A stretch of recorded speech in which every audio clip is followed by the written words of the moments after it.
Bonjour à tous et soyez les bienvenus dans ce point d'information. Le sommaire. La messe d'ouverture du jubilé d'agent sacerdotal du Père André Nkayo a eu lieu le samedi 31 août 2021 à la paroisse Saint-Paul des Lauriers de la rivière Rafaïa.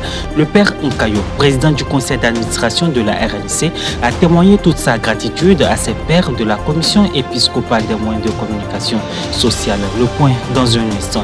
Et puis face au gouffre entre pays riches où les vaccins anti-Covid abondent et les pays pauvres qui n'ont pu immuniser qu'une faible partie de leur population, l'OMS a réclamé mercredi un moratoire sur les doses de rappel pour tenter de rétablir un semblant d'équilibre. Le Père André Nkayo, curé de la paroisse Saint-Paul des Lauriers, par ailleurs président du conseil d'administration de la RNC Radio Nationale Catholique, a présidé le samedi 31 août 2021 une messe d'action de grâce marquant le début des festivités de ses 25 ans de sacerdoce.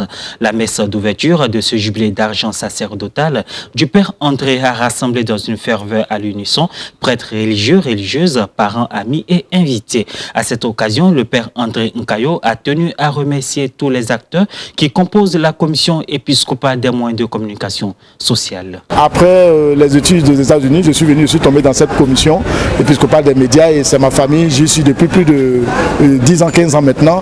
Je salue tous les évêques qui ont été présidents de cette commission. Je les ai nommés, Monseigneur Ké, Monseigneur Marie-Daniel et Monseigneur Raymond Awar aujourd'hui. Je n'oublie pas non plus tous les responsables des cellules de communication de tous les diocèses et de toutes les paroisses. Nous avons travaillé ensemble. C'est vraiment dans la joie que nous nous retrouvons tous. À eux aussi, je dis merci.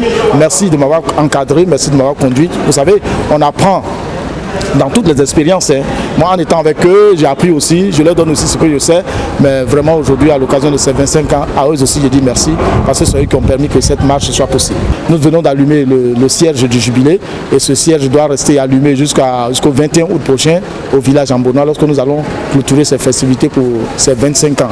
En tout cas, je rends grâce à Dieu et qu'il continue de nous guider et que nous nous soyons toujours fidèles. La commission épiscopale des moyens de communication sociale regroupe tous ceux qui s'occupent de la communication de leur diocèse, ainsi que des structures associées comme l'Association des journalistes catholiques de Côte d'Ivoire et les médias catholiques reconnus par la Conférence des évêques catholiques de Côte d'Ivoire comme Radio Espoir et Radio Nationale Catholique.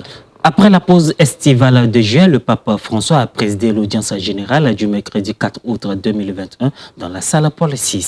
Il a repris son enseignement sur la lettre aux Galates de Saint Paul entamée à la fin du mois de juin. Selon le Saint-Père, on ne peut pas négocier avec la vérité de l'Évangile. Il ne peut pas en exister un autre. Attention, Paul ne dit pas que le vrai évangile est le sien parce que c'est lui qui l'a annoncé. Non. Il ne le dit pas. Cela serait présomptueux, ce serait vaniteux.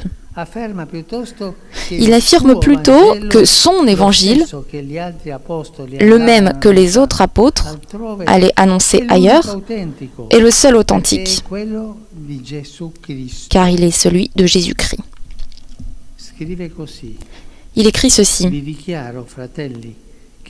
Sachez-le en effet, mes frères, l'évangile que j'ai annoncé n'est pas à mesure humaine. Ce n'est pas non plus d'un homme que je l'ai reçu ou appris, mais par une révélation de Jésus-Christ. On comprend alors pourquoi Paul utilise des termes très durs. À 2 reprises, il utilise l'expression anathème, qui indique l'exigence de garder éloigné de la communauté ce qui menace ses fondements. Et ce nouvel évangile menace les fondements de la communauté. Sur ce point, l'apôtre ne laisse donc pas de place aux négociations. On ne peut pas négocier. Avec la vérité de l'Évangile, nous ne pouvons pas négocier. Il faut prendre l'Évangile comme il est, comme il a été annoncé. Et voilà, il n'y a rien d'autre que cela. Nous ne pouvons pas négocier avec l'Évangile. Et on ne peut pas faire de compromis.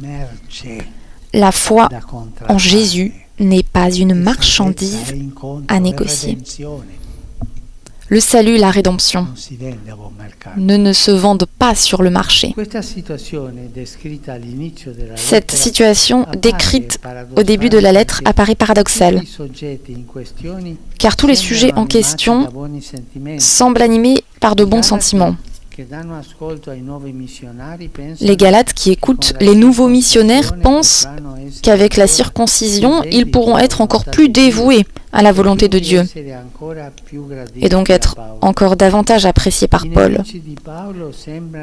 Les ennemis de Paul semblent être animés par la fidélité à la tradition reçue des pères et ils considèrent que la foi authentique consiste dans l'observation de la loi. Devant cette fidélité suprême, ils justifient même les insinuations et les soupçons sur Paul, considéré comme peu orthodoxe à l'égard de la tradition. L'apôtre Paul lui-même est bien conscient que sa mission est de nature divine. Et il est donc animé par un enthousiasme total pour la nouveauté de l'Évangile. C'est important de savoir discerner. Toutes ces fois dans l'histoire, nous avons vu des moments, et même aujourd'hui,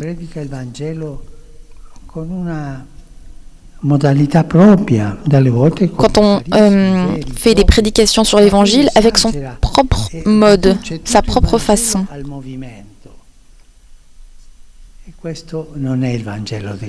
Mais cela, ce n'est pas l'Évangile du Christ.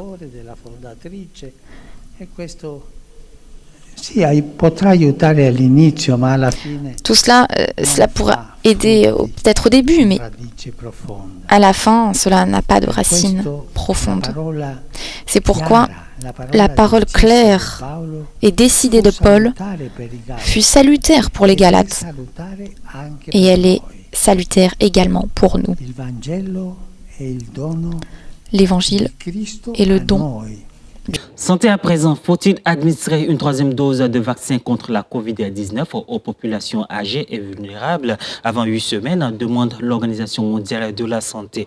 Un appel au moratoire lancé alors que l'Allemagne et Israël ont d'ores et déjà annoncé des campagnes pour les personnes âgées et aux populations vulnérables dont le système immunitaire ne produit parfois pas assez d'anticorps malgré un schéma vaccinal complet. Selon le patron de l'OMS, ce moratoire permettrait d'atteindre l'objectif qu'il avait fixé en mai, vacciner au moins 10% de la population de tous les pays du monde et de ne pas creuser davantage le retard accusé par les pays pauvres en matière de vaccination. Une mise en garde lancée alors que le système COVAX, géré en partie par l'ONU, n'a pas été en mesure de livrer le nombre de vaccins aux pays pauvres qu'il s'était fixé. Selon l'OMS, 10 pays concentrent 75% des doses de vaccins administrées. Dans les pays à faible revenu, seul 1% des populations ont reçu au moins une dose, contre plus de la moitié des habitants des pays à revenus élevés. Mais au vu des premières réactions, l'idée d'un moratoire sur les troisièmes doses de vaccin ne séduit pas vraiment. Si les États-Unis n'ont pas encore pris de décision à ce sujet, la Maison-Blanche estime qu'elle n'a pas besoin de choisir entre administrer une troisième dose aux Américains et faire des dons à des pays pauvres.